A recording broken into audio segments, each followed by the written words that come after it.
đó ti tăng mùi còn lái đây còn bông tại vai ro khlam mình tên là ta mình lại dùng công tịch tông vốn áp áo chu cho thà tia ní cứ chỉ tia mùi để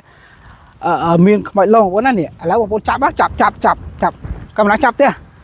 ông vốn đi tia ní ông vốn này tia ní cứ chỉ tia mùi đây còn bông tại tu khlam mình tên tia tông đang bọc ôn còn tham mình lâu giờ sau lá có mình nu tu tao chỉ trao là ta mình lại dùng công tịch tông cứ tu khlam tia tông tia ní cứ miến cái ta miếng mọi lông bọn á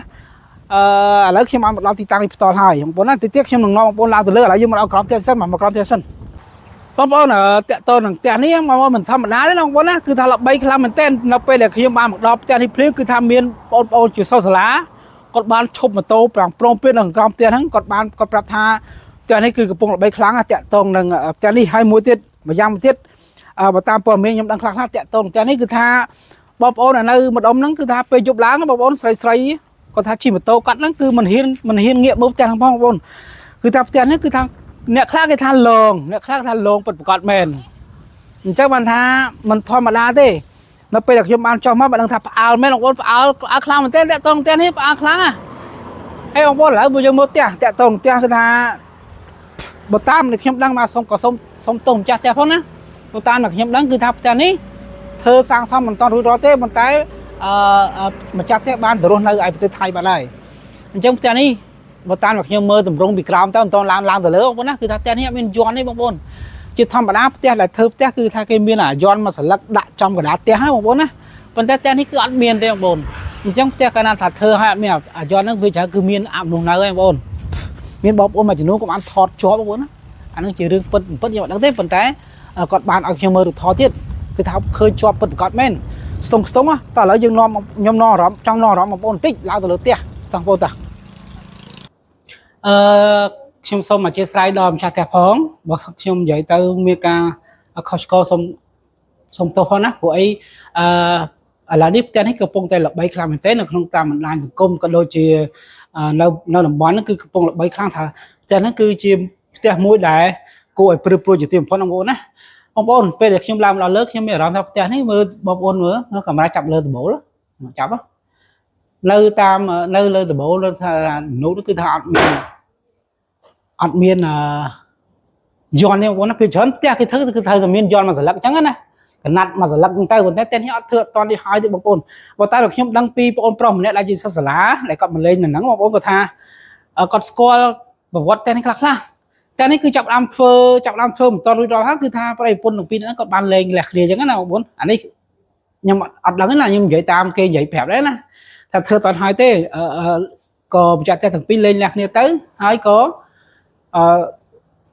ទៅធ្វើការថៃបោះទៅអញ្ចឹងផ្ទះហ្នឹងត្រូវបានទុកចោលយូរឆ្នាំមកហើយផ្ទះនេះដំបូងគឺមិនតន់ល្បីខ្លាំងទេបងប្អូនតែតាមដែលការល្បីកំពុងតែល្បីខ្លាំងដោយសារមានបងប្អូនយើងក៏ជិះតាមផ្លូវពីមុខហ្នឹងបងប្អូនណាហើយគាត់បានថតផ្ទះហ្នឹងលេងអញ្ចឹងណាដល់ថតទៅសាប់ឃើញមានជាប់រូបមនុស្សឈរលើផ្ទះហ្នឹងទៅដល់អញ្ចឹងទៅគាត់ក៏បានបង្ហោះតាម TikTok ក៏បានចាប់តាមផ្អើលល្បីតគ្នារហូតដល់ឥឡូវគឺកំពុងល្បីខ្លាំងតាក់ទងនឹងផ្ទះនេះបងប្អូនណា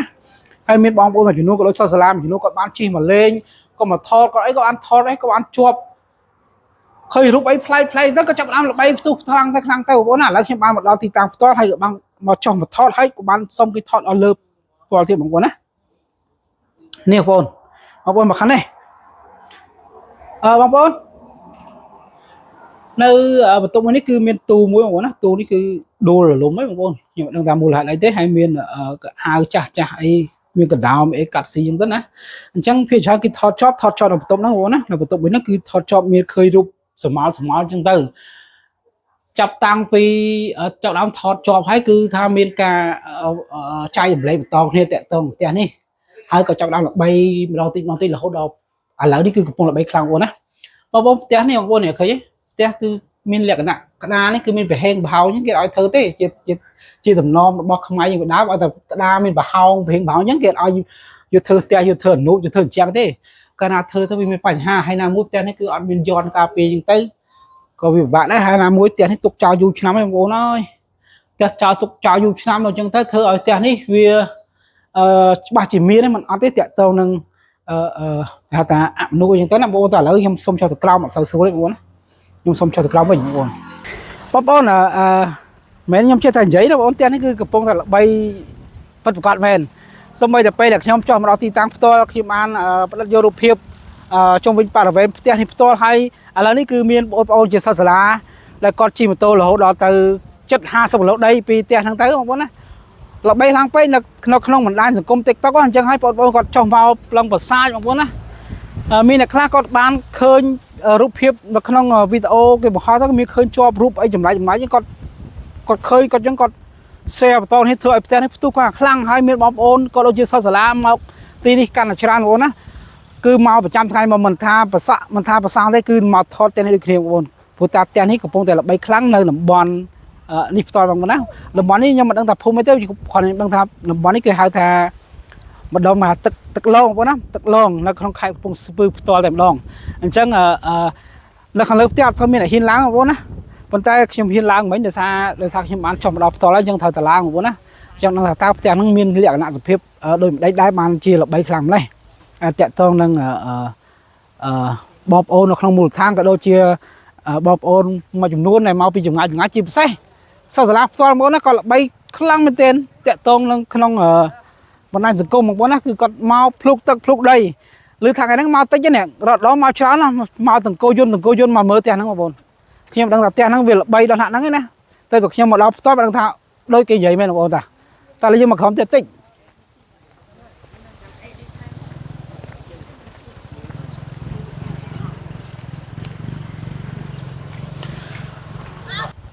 មកម៉ានអ្នកថ្ងៃហ្នឹង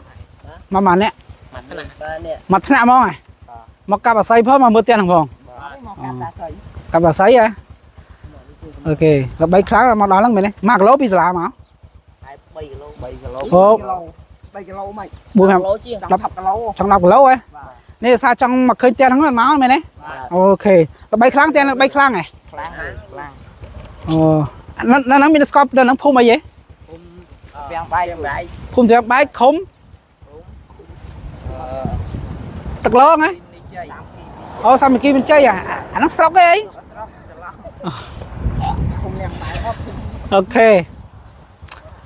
បងប្អូនឥឡូវយើងបានមកឃើញទស្សនវិជ្ជាផ្ទាល់ហើយបងប្អូនមានអ្នកមួយចំនួនតូចគេថាផ្ទះហ្នឹងពេលដែលថតល្ងាចម៉ោង 5 6ល្ងាចគឺវាច្រើនឃើញមានសមោលឈរលើផ្ទះបងប្អូនឈរនៅមាត់ទ្វារឈរលើប្អូជួយអីចឹងទៅហើយមានអ្នកខ្លះគឺអត់ហ៊ានចូលទេបងប្អូនស្រីក៏អត់ហ៊ានចូលទេមិនថាថ្ងៃបងប្អូនថ្ងៃត្រង់ក៏ដោយ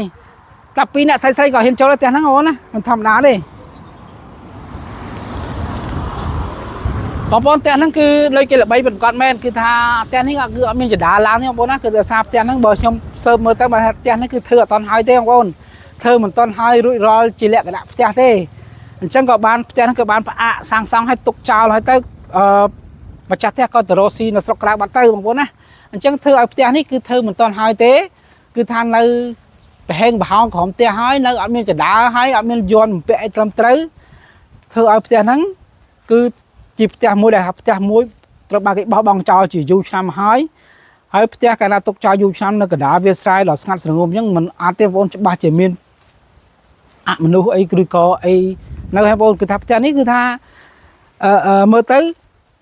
ស្ងប់ស្ងាត់ខ្លាំងមែនទែនណាបងប្អូនថាផ្ទះនេះគឺដាច់ឆ្ងាយពីគេហើយនៅកណ្ដាលវាលស្រែទេបងប្អូនណាហើយអញ្ចឹងស្ងាត់អញ្ចឹងបើអត់សូវមានបងប្អូនណាមកលេងទេទើបតែមួយរយៈក្រោយល្បីខ្លាំងទៅក៏មានបងប្អូនគាត់មកលេងក៏មកថតអ្នកខ្លះក៏ជិះកាត់ទៅថតទៅល្បីអ្នកខ្លះក៏ថតទៅឃើញជាប់នេះជាប់នោះអញ្ចឹងណាអញ្ចឹងមានបងប្អូនចំនួនគាត់ថតចោលក៏បានគាត់បានប្រាប់ខ្ញុំហើយគាត់ឲ្យខ្ញុំមើលរូបភាពនេះរូបភាពដែលគាត់ថតជាប់អញ្ចឹងមិនថាផ្ទះនេះគឺថាឡងពិតគាត់មែនហើយមានបងប្អូនខ្លះនៅក្នុងមូលដ្ឋានថាផ្ទះនេះគឺឡងមែនមិនមែនថាឡងទេណា